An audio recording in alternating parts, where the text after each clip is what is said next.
Hey there everyone. Today I'd like to show you my annotation strategy for hard books.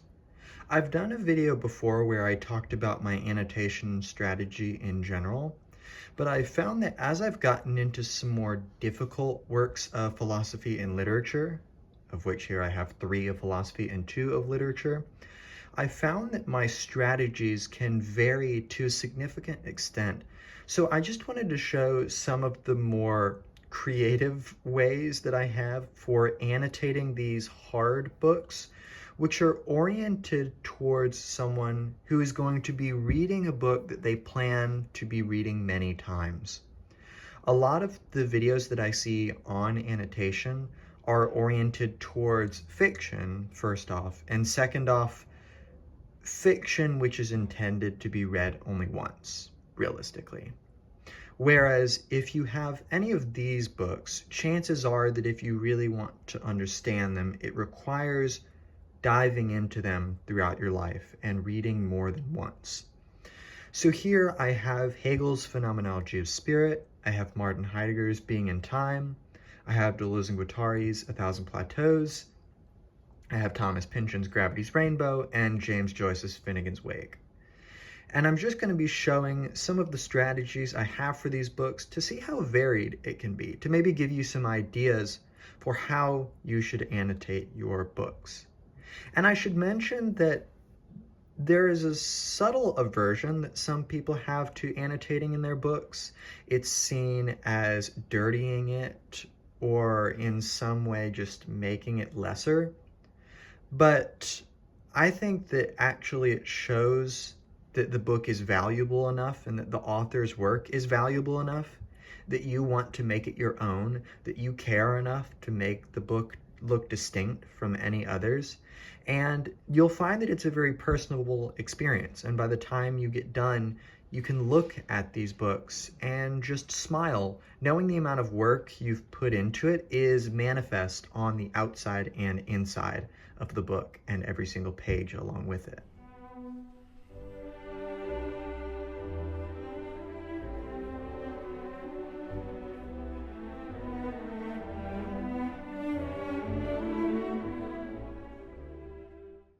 So starting with the Phenomenology of Spirit, this is one of the first difficult books I can remember reading. And I was stuck on it for a really long time. I would get to, maybe page 5, maybe page 15, and I would just get stuck. And I would go back over and over and over, and I would try to figure out what is going on in this book, because it's distinctive. This particular Miller translation is notorious on bookshelves for enticing and exciting readers for a very long time. And you can see that I have a lot of different kinds of flags I'm using here. I've got these paper flags which adorn the bottom and top, and then I have these plastic flags which adorn the middle. And here at the back begins the analysis of the text, which is done by Finlay, and it basically summarizes every single paragraph in the work. Now, for me, as a reader getting through this text, I wanted to have a very realistic and visual endpoint so that I could look and see that sticky note. And yes, if I needed to go back and I needed to look through any of these analyses, I could, but I would also just have a goal in mind. And it is important with these hard books to have goals, and annotation can be one of those goals that makes it convincing to actually read one of these books. And usually how I have these annotated is I have a sort of tiered flag system. So you can see here, this yellow flag is things that are marginally important. And usually within my annotation style, especially for these hard books, I have 3 different colors. I have my pen here, which is just for very basic passages that are important page to page. And I will often, in the margins here, I will be maybe summarizing or I will be expanding upon the ideas. You want to turn this into a dialectic between you and the author, which is quite fitting considering the book that we're looking at. But you can see here that I'm just sort of adding some marginal comments And these are not just fluff that I'm adding to the book to make it look good. My goal is that when I come back to the page, at least after reading it for a moment and looking at my comments, I can get some insight into the mentality that I was in at the time. Because with these hard books, the flow can ebb and flow so much, your understanding can ebb and flow so much, and you need all the help you get to get back into that mindset.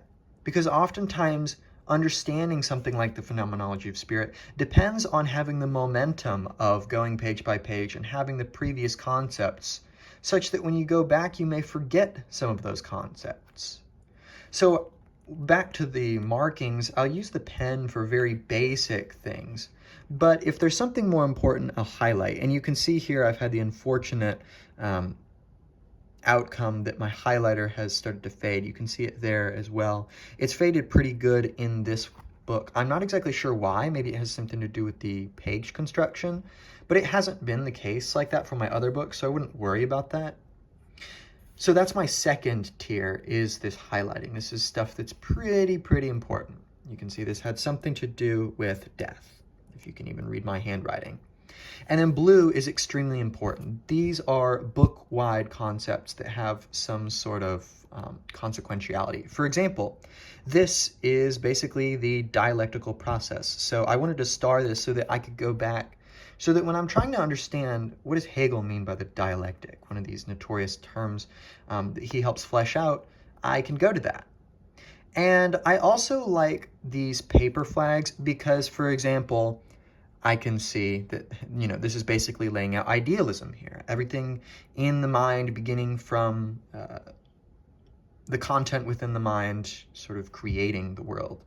And I can see very quickly, just by looking at the summary here on the flag, what this page is about, which is really helpful when you're trying to go through this and, you look at a passage and you've got all this crazy stuff. Oh, I remember this is one of the most significant passages in my sort of literary growth that I've ever seen. I love that. The consciousness of the infinite judgment that remains at the level of picture thinking behaves as urination. That will be completely gobbledygook for someone who hasn't read this, but if you have, you may find it interesting. But you can see I'm just varying, adding things like stars and whatnot and boxes. You can see here, this is talking about freedom. So it's very easy for me to look on the page and be able to reference it.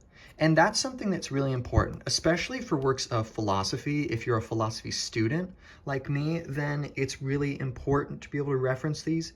But even if you're just, a layman who's interested in this kind of stuff, if I had a blank copy of the Phenomenology of Spirit, I would kind of be dead when it comes to teaching about it, when it comes to doing a reading group on it.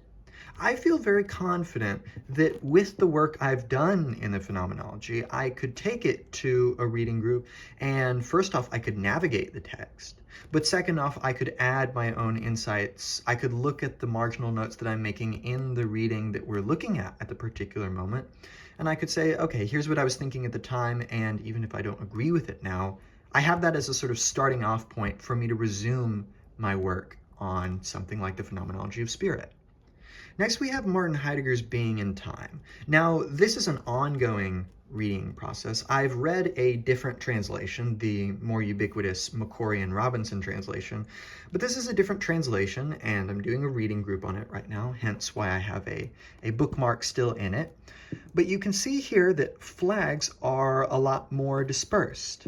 But when we actually go into the work, we see that I'm doing a lot more careful, for example, translation stuff. When it comes to this word determines, I look in my German copy and I see that the word is bestimmt.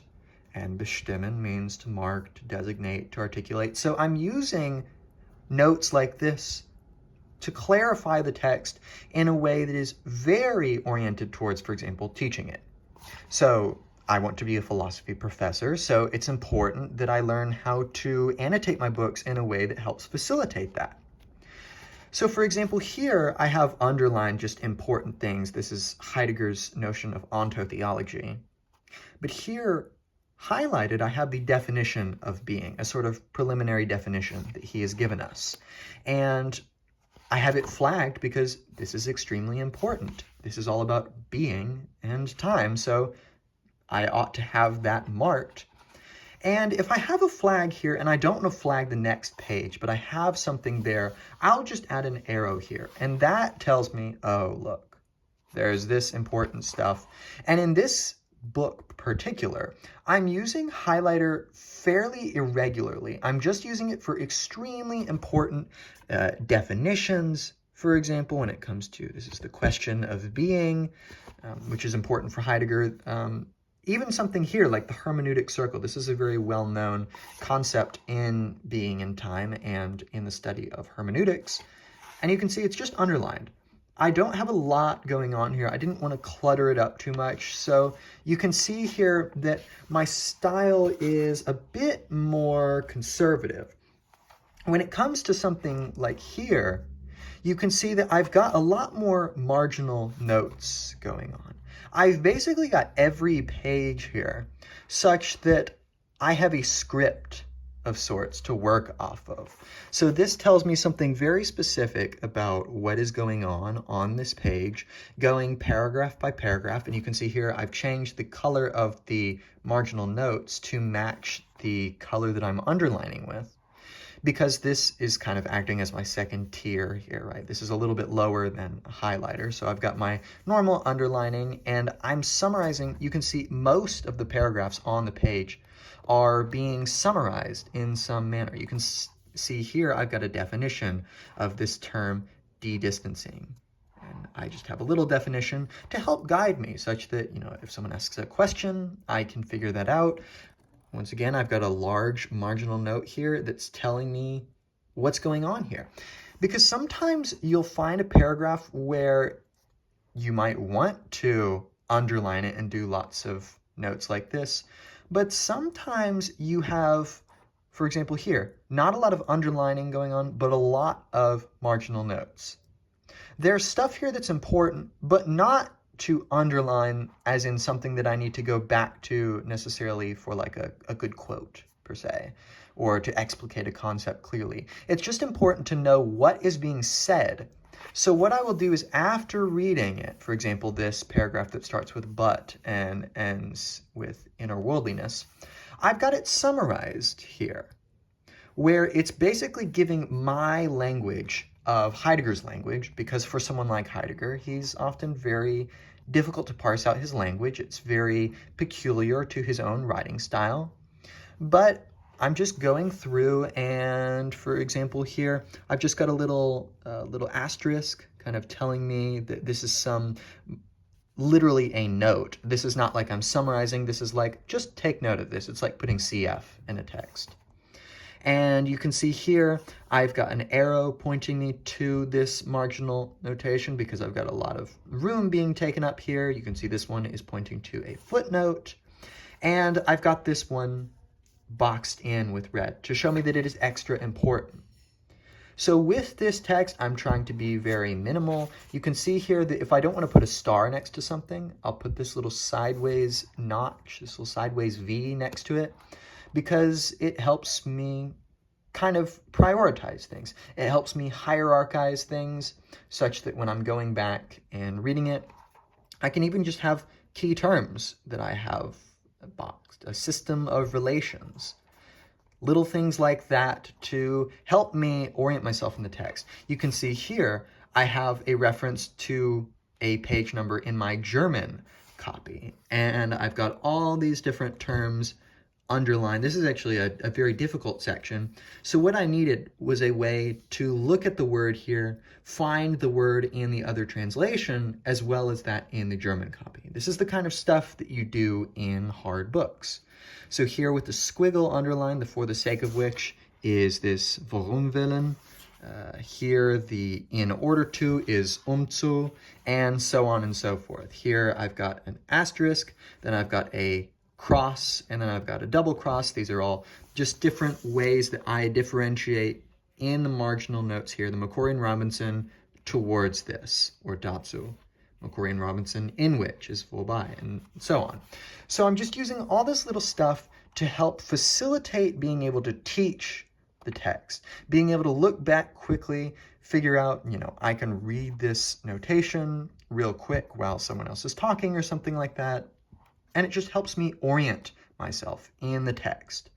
And again, I want to make it very clear where a notation is going to. Maybe in this case, it applies to this and to this. Who knows? Sometimes it takes a second to go back and remember. But you can see I'm not doing anything crazy. It may look crazy to some, but you just want to find a system that's not too much. Next, we have Deleuze and Guattari's A Thousand Plateaus. This is a work that I spent a very long time on, and I was doing a lot of teaching on, in the sense of putting out lectures on it and presenting things at my school and whatnot. So I wanted to make it very accessible when it comes to my flags and when it comes to these up here. So on the side here, I have sort of a rough system. The yellow is lowest priority, and then going up we have like blue and then pink, and then these other pinks with the black that are, if we flip to one, you'll see they're just these arrows, and then green. Green is extremely important. And you can see there's a lot of annotation going on in this text. There's so much depth here. So this is just a next level of how much I'm annotating. But that is just going to have the same sort of priority system as my other texts, and my way of differentiating my colors is pretty similar. I've got my lowest priority for underlining is my pen, and then if we go here, we can see I've got, and here I kind of vary it. So I've got just highlighting, I've got highlighting with underlining, and then I can add stars to that, I can add summaries to that, I can circle, I can give little kind of indications of what this is about. So just little stuff like this is linked with the flag such that I can easily go to the page and be doing the same thing. And when it comes to these big orange flags, these have on it extremely important terms. So here I've got assemblage definition, radical creativity, send racing. I've got becoming minor. These are important topics in Deleuze and Guattari, and I've just got it linked, you can see, not only with that, but with this pink flag. So this is basically a definition of the assemblage. You can see I've got that in very big writing. And you don't have to be ashamed of your annotations. Like when I look back at this, sure, it looks a little schizo, but I mean, especially with this work, I think that is permissible. And you can see when something is extra important, I change my underlining where I'm going, and I'm going across, not just in a straight line, but I'm almost like I'm sketching in a sketchbook. It adds, you can see I've got a lot of stars here. And it just shows that I was passionate about this. I think that's the interesting thing, is looking back and seeing, what was I passionate about? What was I really interested to learn about? You can see I literally have so fucking radical. Yes. So I like this, the send the major language racing. Very interesting stuff here about linguistics that I still reference in a lot of my lectures. You can see here I just got a summary of what's going on here, and a link to the next page, not only with an arrow, but it is highlighted, albeit faintly, to let me know to go to the next page. And once again, we have becoming minoritarian, the Achilles heel of every fascistic order. Just tons of little stuff, once again, orienting me towards the text. And I'm doing some different stuff in here. So oftentimes Deleuze and Guattari will reference artworks. So I will actually tape the artworks in here with tape on both sides such that it is a little flap. And I can actually reference that artwork when I'm going through the text. And it helps me when I'm going back such that I can look at that and I can instantly be like, okay, that's what's going on. For example, here, this is this painting right here, Giotto's The Life of St. Francis, Scene 7, The Transfiguration. So I've got that just put in here, and it is just made into a little flap. So that when I'm looking at all this, I can flap it out of the way and I can read. Maybe it looks a little silly, but it does what it needs to. And it allows me to have the necessary context so I don't have to have my phone with me. I don't like to have my phone with me when I'm reading. It is a distraction too easily. So little stuff like that is very particular to this hard work, such that when I'm looking through it, I can very much kind of hone in my practice. And I'm kind of just showing you more pages of varying degrees. You can see here I've got different numbered definitions of different types of groups. I've got the milieu group, the territorial group, the social group, and so on and so forth. The definition of valence, passage, flight, change between assemblage. So all this different stuff is going on.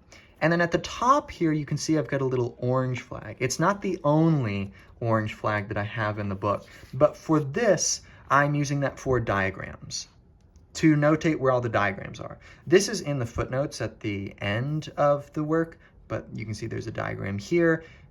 There's these diagrams here, and I didn't like this one, but I thought this one was interesting, and I thought this one was interesting.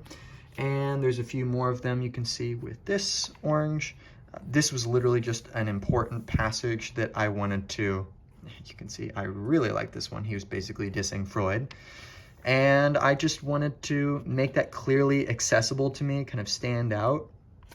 And it varies. Sometimes I'm literally just, again, going back to different diagrams, making it where I can flip right to the page and I can know where these diagrams are, because they're quite notorious in this work. In this case, it was just talking about the idea of hexaity. This is a concept from Duns Scotus that is particularly challenging to me.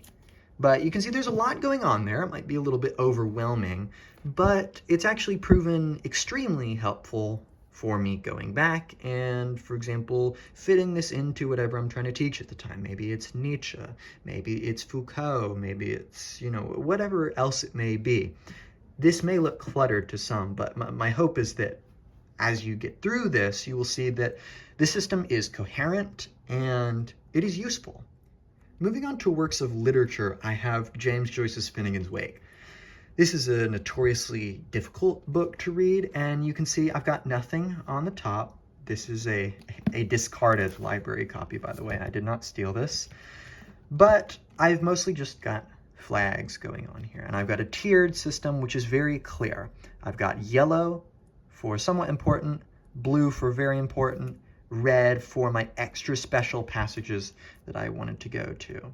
So if we just flip, for example, to the first page, you can kind of see the level of annotation that is going on here. This first page is especially kind of important in literary history, so I wanted to do a lot of research. I read a whole 300-page book on this first page, so I've just got lots of explaining all the references. This book is all about wordplay and puns and cross-linguistic references and allusions. So you can see, for example, this really long word, I split it up into different parts per a video I saw on YouTube here. But I'm just using arrows to link to different things. Let's go to a less cluttered page to get an example. So here, for example, Bhagavad Gitars is the Bhagavad Gita.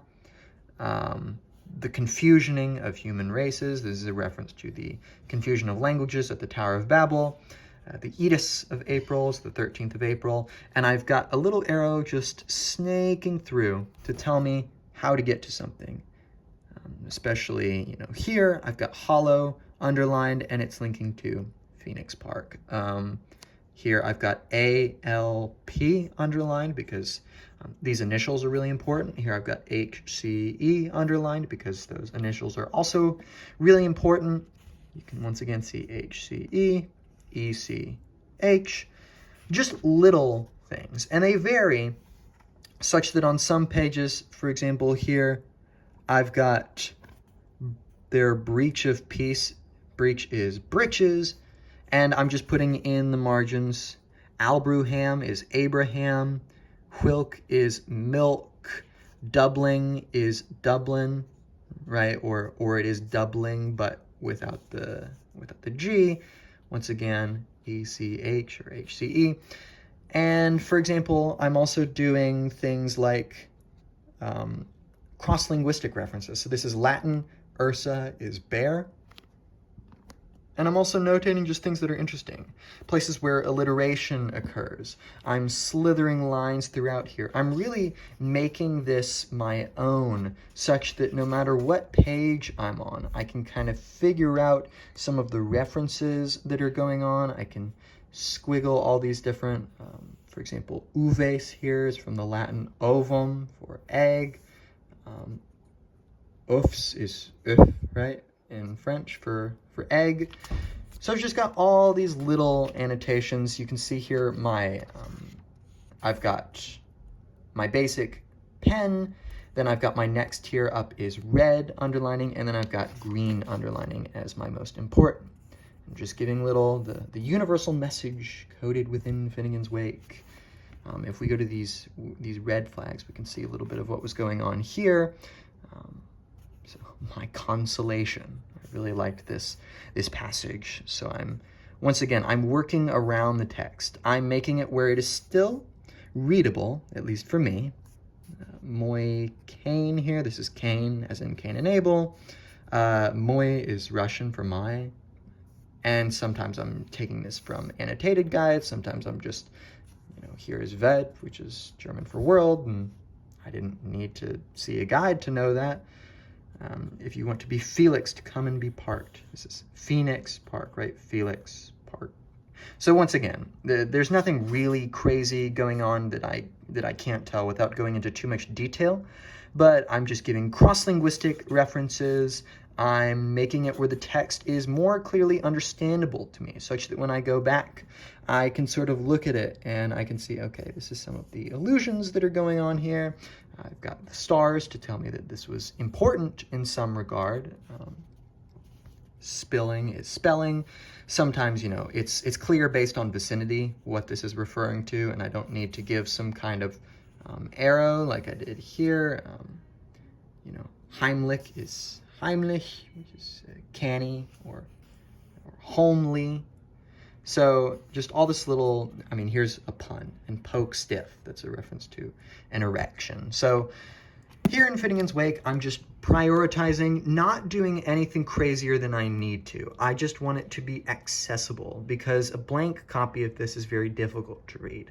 But when you annotate it, and especially for a book like this, annotating a hard book can actually make the book easier because it orients you towards the book in a critical manner.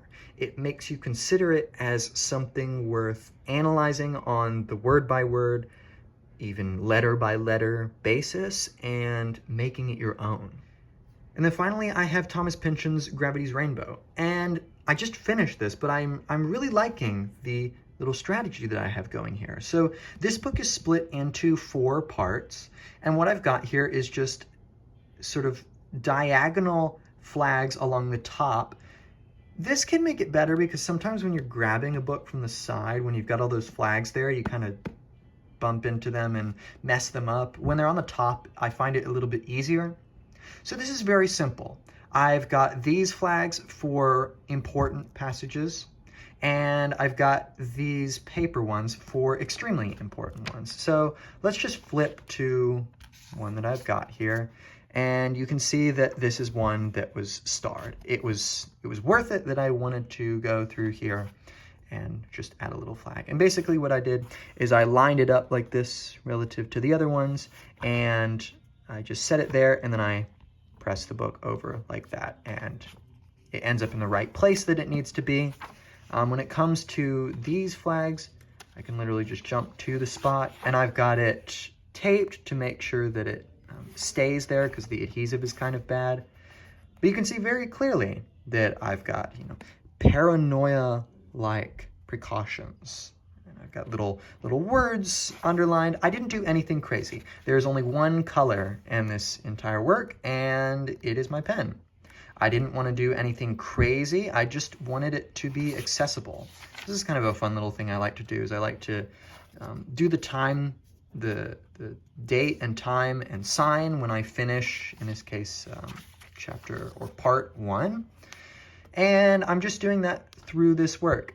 So if you're someone who likes something a little bit more minimal, I think this one looks nice, and it also allows you to just quickly find the good passages in the work.